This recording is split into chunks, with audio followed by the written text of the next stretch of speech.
friends, welcome to the new vlog. Today our topic is vowel. So let's begin with U. Here, university, umbrella. Both these words start with U, letter U, but it sounds as U, university. Umbrella sounds as A.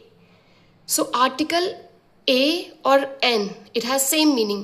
A or N has same meaning, means one thing.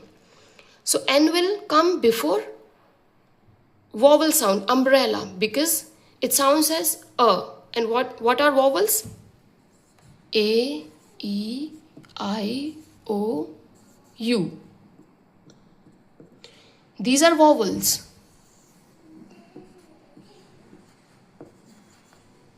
These are vowel sounds. These are vowel sounds.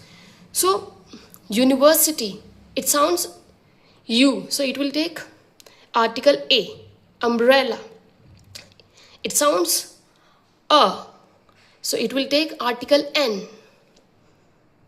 It differs in pronunciation. Both differs in pronunciation. Vowels are all about sounds.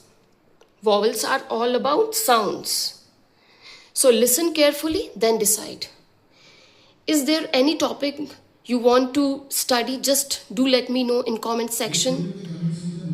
And guys, I hope you have understood well, and thank you. For more such videos, subscribe my channel. Do subscribe my channel. Thank you.